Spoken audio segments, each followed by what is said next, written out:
Hello, everyone. My name is Andrea Estefania Roballo, and this is my contribution for this activity, English syntax homework, rules for the self-categorization restrictions of complements.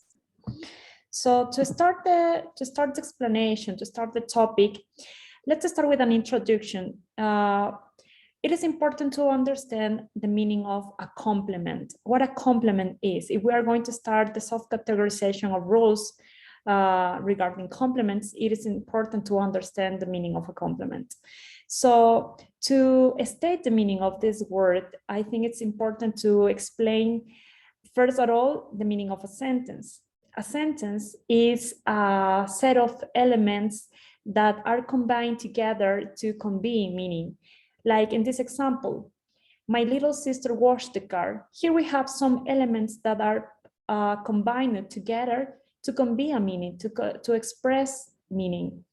And those elements are a head and modifier, a modifier. And as part of a modifier, we have the predicate, which is the main verb of the sentence, and of course, the complement. So the complement, in short, is the information that is provided to a sentence to convey meaning.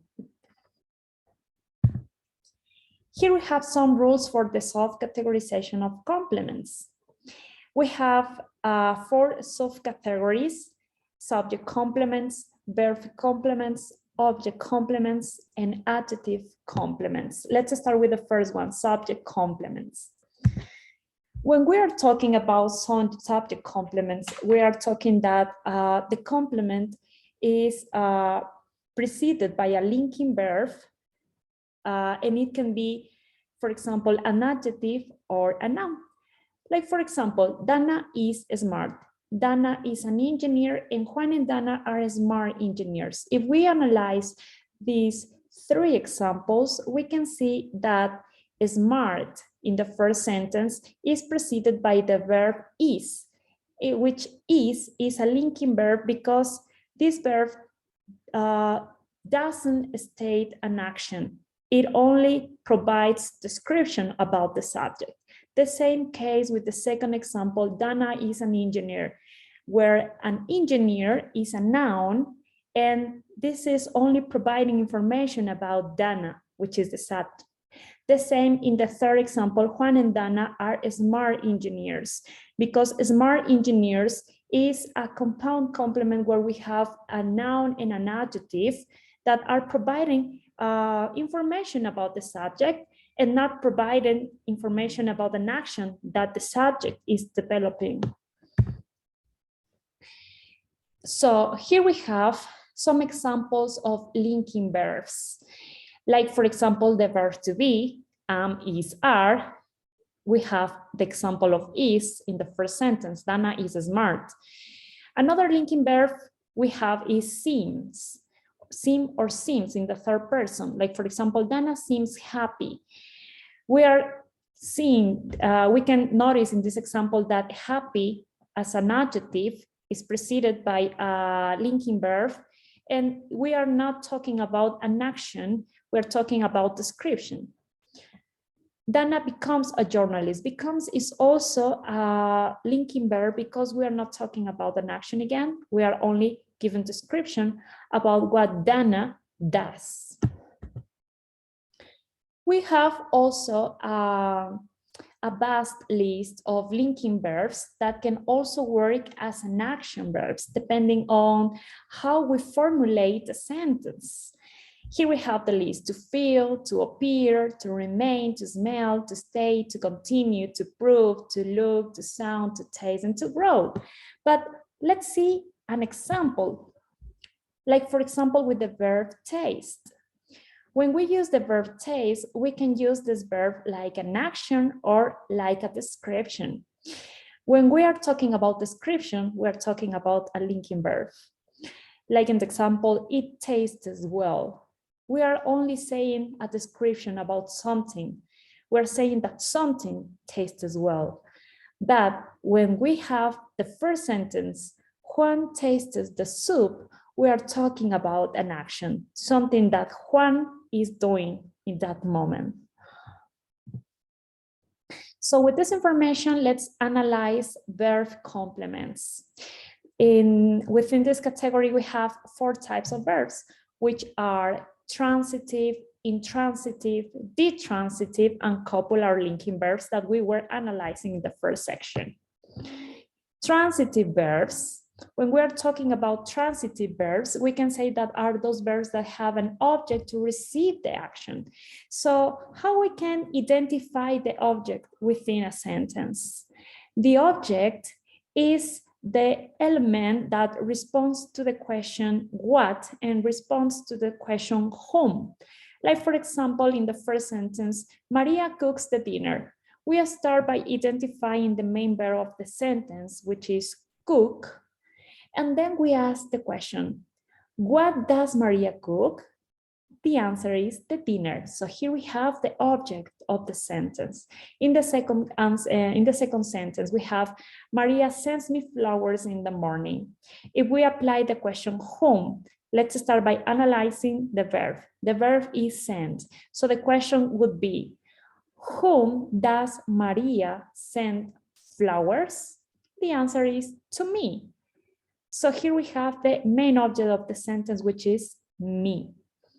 With this information, we can say that we have a transitive sentence, that transitive complement, because the subject can transit to the complement through the verb, like in this case.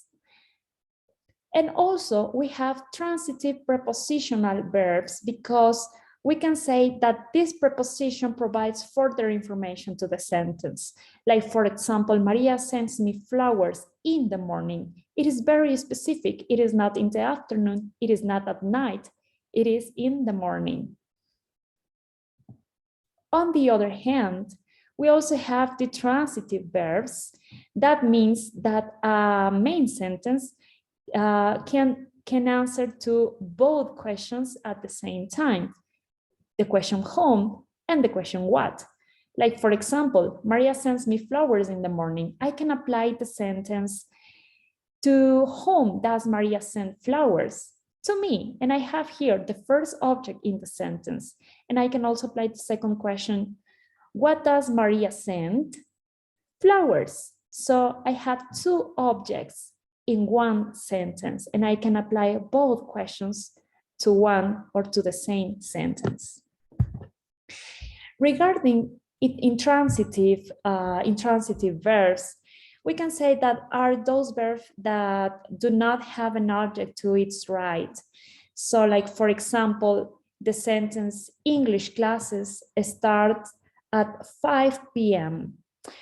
So how we can identify an intransitive verb? Intransitive verbs are those that don't respond to the questions whom and what. Instead of that, we have adverbial nouns, like for example, weight, quantity, direction, distance, value, location, amount, and time. In the first example, we have time as an adverbial noun that complements the intransitive verb. Like for example, English classes start at 5 p.m. We're talking about time. The second sentence, you cried a lot. Here we have quantity. And in the third example, my bicycle broke down on the climb. We're talking about location. So we can say here that the subject cannot transit to the complement because of the verb, which is an intransitive verb.